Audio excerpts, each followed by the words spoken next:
കഴിച്ചതോടുകൂടി നമ്മുടെ ഫേവറേറ്റ് ആയിട്ട് മാറുന്ന ചില ഐറ്റംസ് ഇല്ലേ, അതിലൊന്നാട്ടെ ഈ ഒരു ബനാന ടോസ്റ്റ്. പണ്ട് എപ്പോഴും കഴിച്ചിട്ടുണ്ടെങ്കിലും അതിന്റെ ടേസ്റ്റ് അങ്ങ് മറന്നു പോയിട്ടുണ്ടായിരുന്നു.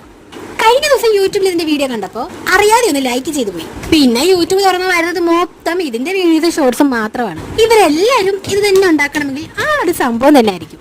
ഇനി ഞാൻ മാത്രമായിട്ട് എന്തിനു വെറുതെ ഉണ്ടാക്കിയിരിക്കണം, ഞാനും ഇവിടെ ട്രൈ ചെയ്ത് നോക്കാന്ന് വിചാരിച്ചു. അങ്ങനെ പിന്നെ ആ വീഡിയോയിൽ കണ്ടതുപോലെ തന്നെ ബ്രെഡും പാലും പഴവും കണ്ടൻസ്ഡ് മിൽക്കും എല്ലാം കൂടെ വെച്ച് ഇതങ്ങ് റെഡിയാക്കി എടുത്തു. എനിക്ക് പൊതുവെ സ്വീറ്റ് ആയിട്ടുള്ള സ്നാക്സ് ഒക്കെ ഭയങ്കര ഇഷ്ടമാട്ടോ. എന്ന് വെച്ച് ഓവർ ആയിട്ടുള്ള മധുരമൊട്ട് ഇഷ്ടമല്ല. പക്ഷേ ഉണ്ടല്ലോ, ഇതൊന്ന് കഴിച്ചതോടുകൂടി ഞാൻ ഇതിന്റെ ഫാനായി മാറി. അത്രയ്ക്ക് ടേസ്റ്റാടാ. സാധാരണയായിട്ട് എനിക്ക് ഇഷ്ടമുള്ള സ്നാക്സ് ഒക്കെ റെഡിയാക്കി എടുക്കണം ഒരു അല്പം സമയം കൂടുതൽ വേണം. ഇതാണെങ്കിൽ സമയം കുറച്ച് ടേസ്റ്റ് ആണെങ്കിൽ പറയാൻ വേണ്ട അടിപൊളിയാട്ടോ. അതുകൊണ്ട് തന്നെ ഇപ്പൊ അത്താഴത്തിനാണെങ്കിലും നോമ്പ് തുറക്കുന്ന സമയത്താണെങ്കിലും രാത്രിയിലാണെങ്കിലും ഞാൻ ഇത് തന്നെ ഉണ്ടാക്കി കഴിക്കും കേട്ടോ.